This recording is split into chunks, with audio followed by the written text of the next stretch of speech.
Os principais momentos entre os julgamentos da semana no plenário do Supremo Tribunal Federal você confere aqui na TV Justiça. Plenárias está começando.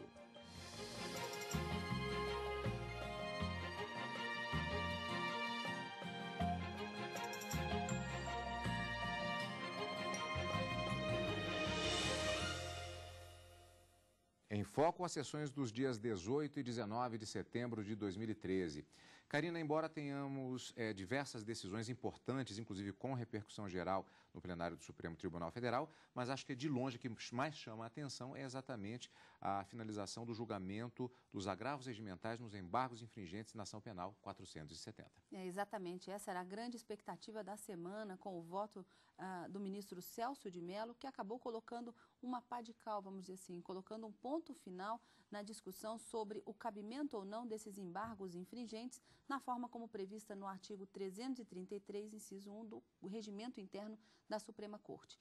Já há 2 semanas, esse julgamento vem se prolongando no sentido de que metade dos ministros entendiam que eles eram cabíveis, sim, e que a Lei 8.038 de 1990 não teria revogado o regimento interno e que, portanto, eram cabíveis esses embargos quando, em relação àqueles crimes pelos quais os condenados tiveram apenas pelo menos 4 votos pela absolvição, seria a possibilidade de rediscutir naquele crime específico em que ele teve essa votação por maioria, o caso novamente no plenário do Supremo Tribunal Federal.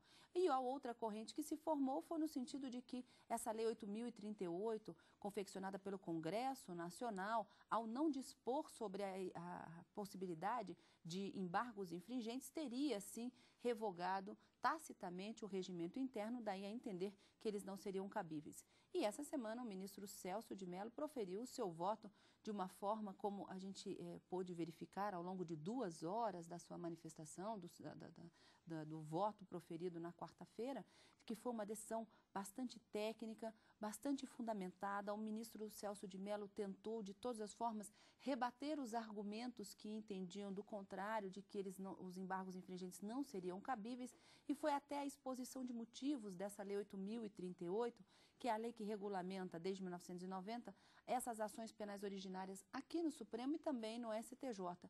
E quando ele faz a abordagem sobre a exposição de motivos dessa Lei 8.038, ele coloca que havia, sim, no texto originário, uma previsão para se extinguir os embargos infringentes, mas que essa proposta, vinda do Poder Executivo, não foi aprovada pelo Congresso Nacional. Daí a reforçar o seu entendimento de que o cabimento dos embargos, na forma como disposta no regimento interno, está absolutamente incólume e deve ser oportunizada a todos aqueles condenados na ação penal 470 e que tiveram, pelo menos, 4 votos favoráveis à sua absolvição em cada um dos crimes que foram discutidos, que nós já pudemos observar. Foram 2 crimes, principalmente crimes de lavagem de dinheiro e de formação de quadrilha. Vamos fatiar todos estes temas. Primeiro vamos rever a sessão plenária da quarta-feira, em que houve justamente a apresentação do voto do ministro Celso de Mello. A expectativa estava exatamente em relação ao voto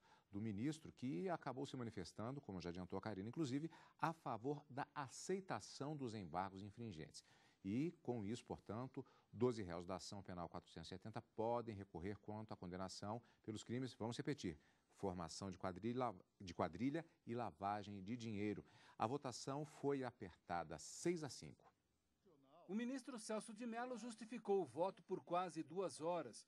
Ele destacou que teve mais tempo de aprofundar a decisão quanto aos agravos regimentais dos réus Delúbio Soares e Cristiano Paz. Julgamentos do Supremo Tribunal Federal, para que sejam imparciais, para que sejam isentos, para que sejam independentes, não podem expor-se a pressões externas, como aquelas resultantes do clamor popular e da pressão das multidões, sob pena de completa subversão do regime constitucional de direitos e garantias individuais e de aniquilação de inestimáveis prerrogativas essenciais que a ordem jurídica assegura a qualquer réu, mediante instauração em juízo do devido processo penal.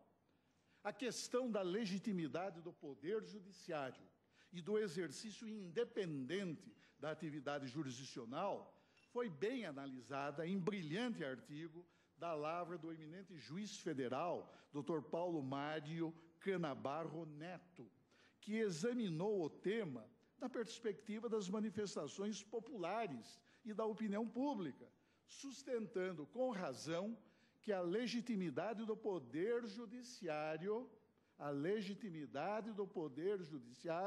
não repousa na coincidência das decisões judiciais com a vontade de maiorias contingentes, mas na aplicação do direito sob critérios de correção jurídica conforme as regras do discurso racional.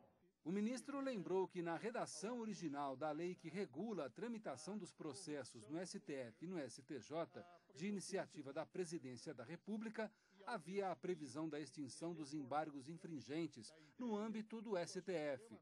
Mas o texto foi rejeitado na Câmara dos Deputados e no Senado. Isso porque a possibilidade de embargos infringentes contra a decisão não unânime do plenário do Supremo Tribunal Federal constitui importante canal, seja para a reafirmação, seja para a modificação do entendimento sobre temas constitucionais. Mas não para aí. Além dos demais temas para os quais esse recurso, que recurso? O de embargos infringentes, para os quais esse recurso é previsto. Um deles, condenações penais majoritárias proferidas no julgamento de ações penais originárias pelo Supremo Tribunal. Perceba-se que, de acordo com o regimento interno da Suprema Corte, são necessários, no mínimo, 4 votos divergentes para viabilizar os embargos. Se a controvérsia estabelecida tem tamanho vulto, havendo 4 votos divergentes, num total de 11, o Supremo Tribunal Federal representa uma pequena comunidade judiciária. Somos apenas 11 juízes.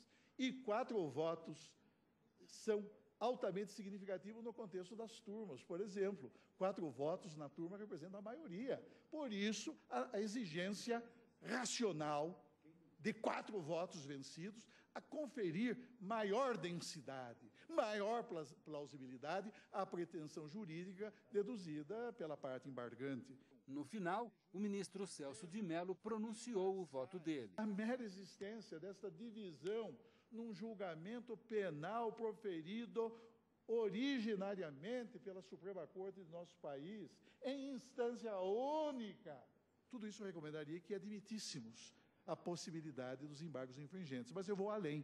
Eu entendo, com base nessas razões e naquelas dos eminentes juízes que compõem a corrente à qual eu meramente adiro, somando este único voto àqueles outros 5 pronunciamentos no sentido da possibilidade dos embargos infringentes desta Corte. Assim, peço vênia e respeitando a divergência que se estabeleceu por parte daqueles eminentes ministros que entendem inadmissíveis os embargos infringentes, pedindo respeitosamente vênia, eu dou provimento ao presente agravo e admito, em consequência, a possibilidade de utilização, no caso, dos embargos infringentes, a que alude o inciso 1º do artigo 333 do Regimento Interno do Supremo, desde que existentes, pelo menos,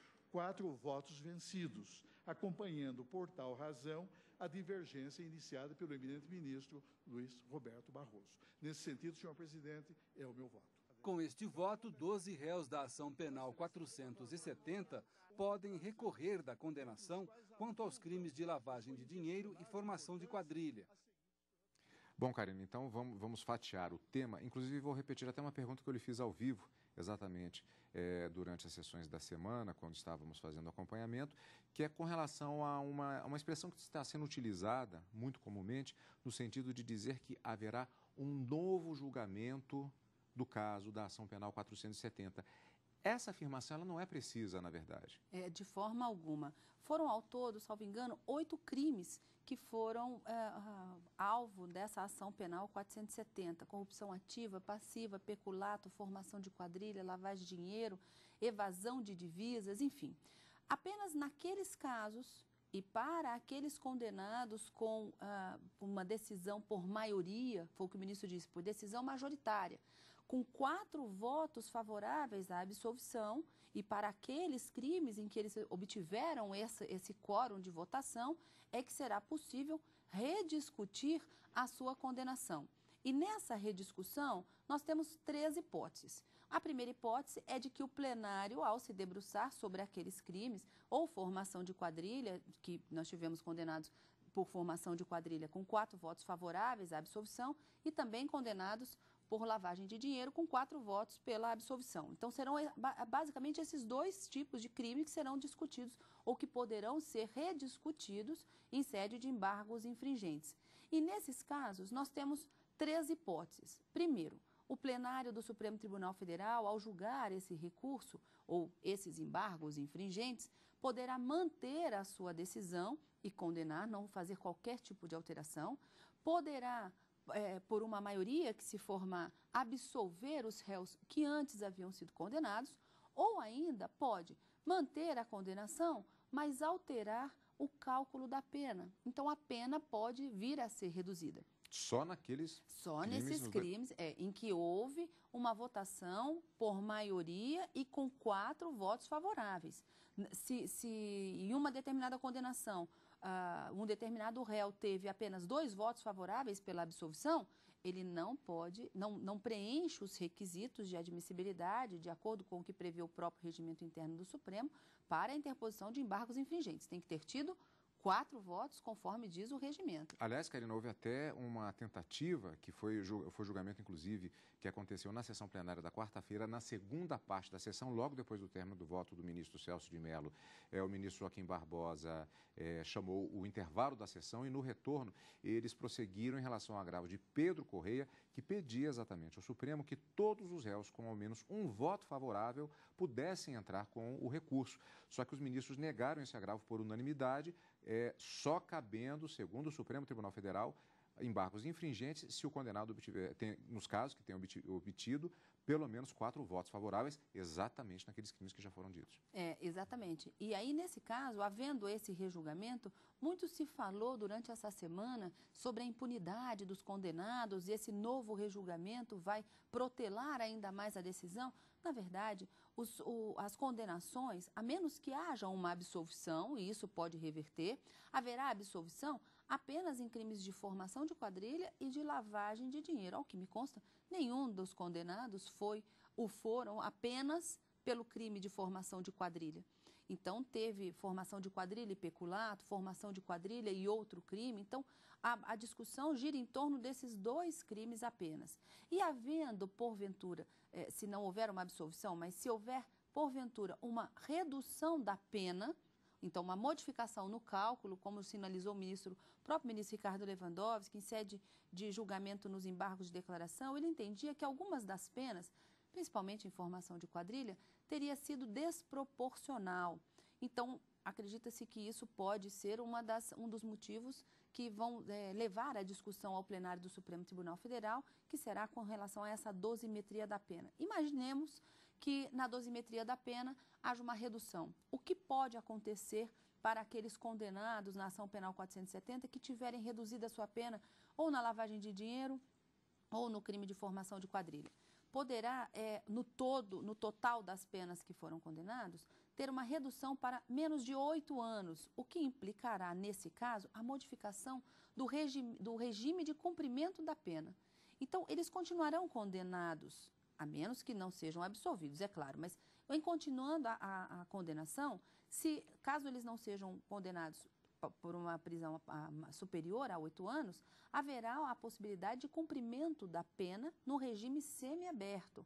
E aí não podemos falar de qualquer forma em impunidade, mas apenas nessa modificação do tipo de regime em que serão cumpridas essas penas. Mas isso tudo a gente está trabalhando aqui nas hipóteses, né, no mundo das hipóteses, no se, caso não seja absolvido, caso haja uma diminuição, uma redução nessa pena que vai ser aplicada, mas de toda forma nós temos que aguardar, né, pelo menos essa interposição dos embargos infringentes, que a gente viu durante a semana também, que teve o prazo dilatado, assim como foi o prazo para a interposição dos embargos de declaração, para somente quando vier ao plenário do Supremo Tribunal Federal a discussão, sabermos efetivamente o que vai acontecer com esses condenados. Se serão absolvidos, se as condenações serão mantidas da forma como proferida na ação penal 470, ou se haverá uma redução das penas, quem vai decidir é o plenário do Supremo. Lembrando que agora nós temos um prazo de 30 dias para a publicação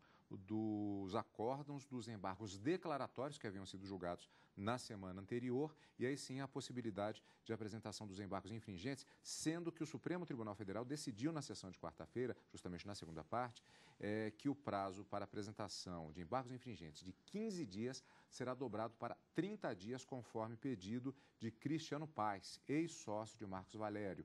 A maioria dos ministros, 6-5, concederam o pedido de Cristiano Paes para que o prazo da apresentação dos embargos infringentes, o novo recurso dentro do processo da ação penal 470, seja dobrado, portanto, de 15 para 30 dias. Esse prazo, portanto, vai começar a contar a partir da data da publicação do acórdão dos embargos de declaração, insistindo bastante nesse ponto para ficar claro. E ainda uma outra decisão que foi tomada na própria quarta-feira, na noite daquele dia foi escolhido por sorteio o ministro Luiz Fux como relator dos embargos infringentes. E, portanto, a expectativa agora é do cumprimento destes prazos para o passo a passo do processo e o prosseguimento, portanto, ou melhor, agora o julgamento desta fase recursal dos embargos infringentes na ação penal 470. Nesse caso, a distribuição para o ministro Luiz Fux, o próprio regimento interno diz que quando há esse tipo de recurso, fica excluído da distribuição o relator e o revisor da ação penal originária. Então, nesse sorteio, como você disse, ficaram excluídos o ministro Joaquim Barbosa e o ministro Ricardo Lewandowski. E apenas para fazer uma observação, o ministro Luiz Fux, ele será o relator não apenas dos embargos embargos infringentes de Delúbio Soares, mas também de todos os demais embargos infringentes que vierem a ser interpostos por prevenção.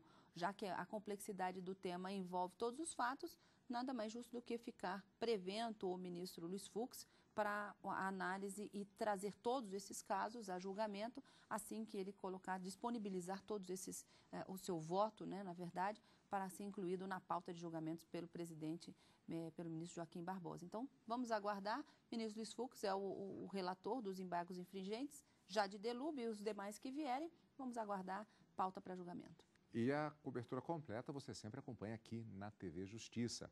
Destaques da sessão plenária da quinta-feira, dia 19 de setembro. Ministros do Supremo aceitaram um pedido do Ministério Público de Goiás que queria a punição de um homem flagrado com várias armas de fogo. Em outro caso, os magistrados negaram um pedido contra ato do Tribunal de Contas da União que negou a aposentadoria a mulheres que não conseguiram comprovar vínculo empregatício suficiente com o governo federal. Adilson Mastelari acompanhou.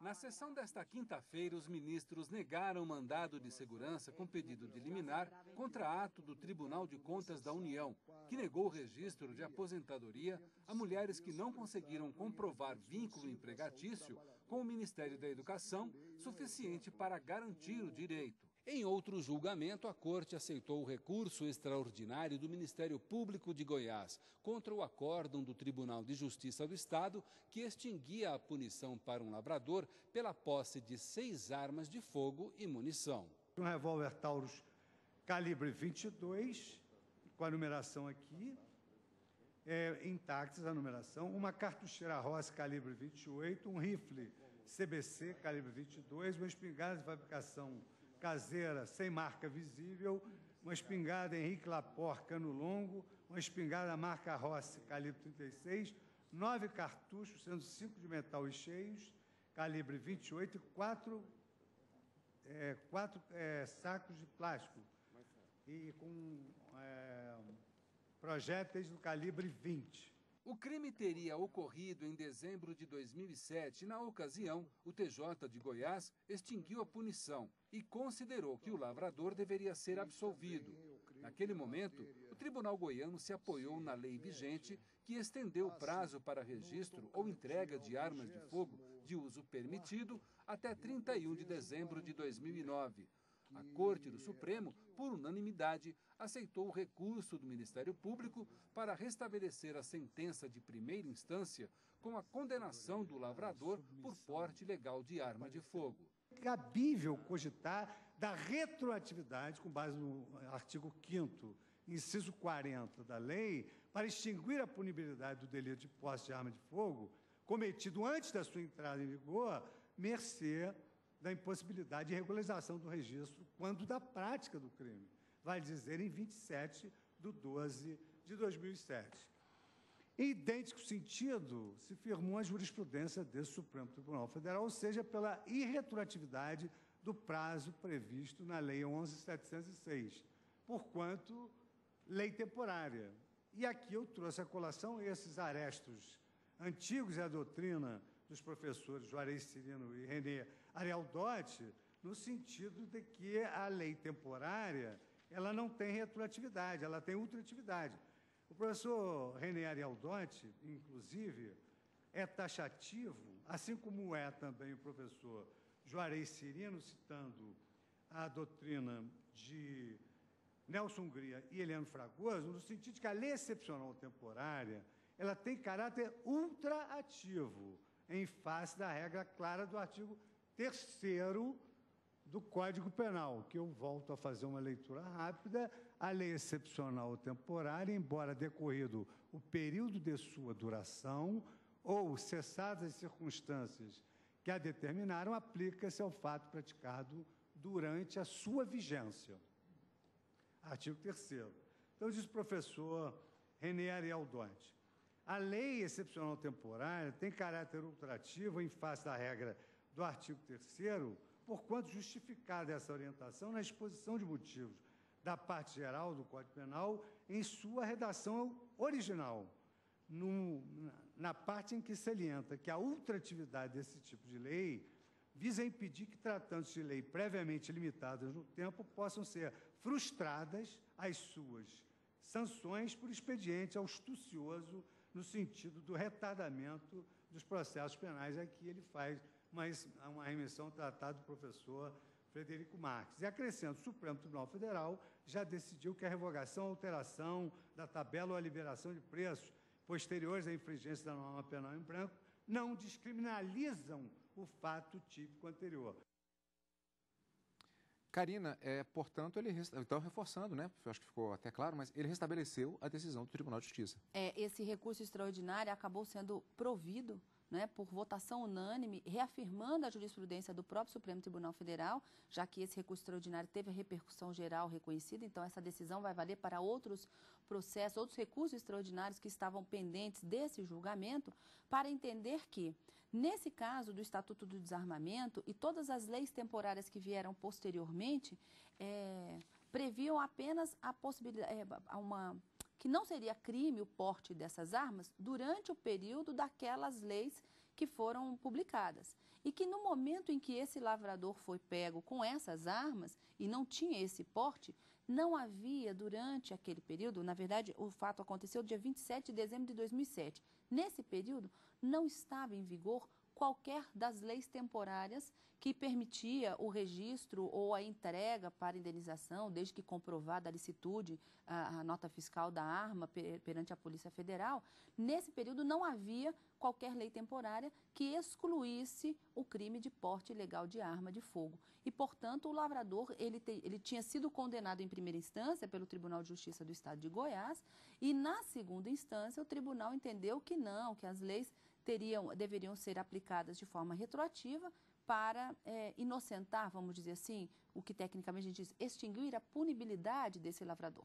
Mas o Supremo entendeu, reforçando a sua jurisprudência, que não há a possibilidade dessas leis temporárias serem aplicadas de forma retroativa, da forma como previsto na própria Constituição. Não. O Código Penal é taxativo. A lei temporária, ela vale pelo período que a lei estabelecer e não pode retroagir. Foi isso que o ministro Luiz Fux disse. Não retroage, tem sim ultratividade, aplicada apenas durante o período, isso é chamada temporária, durante o período que ela determinar. E como o fato aconteceu fora de quaisquer daqueles prazos em que se permitia a entrega, o registro, a regularização dessas armas, o Supremo Tribunal Federal entendeu, portanto, que fazia sentido, sim, estava correto o argumento do Ministério Público do Estado de Goiás para manter a condenação do lavrador por esse posse ilegal de armas de fogo. Decisão com repercussão geral na quinta-feira, no plenário do Supremo Tribunal Federal. E na próxima semana nós temos mais decisões do plenário do Supremo Tribunal Federal, Karina. Encontro marcado na próxima quarta e quinta, ao vivo, com o direto do plenário, e no final de semana com plenárias. Obrigado pela sua companhia, como sempre. E continue aqui na TV Justiça.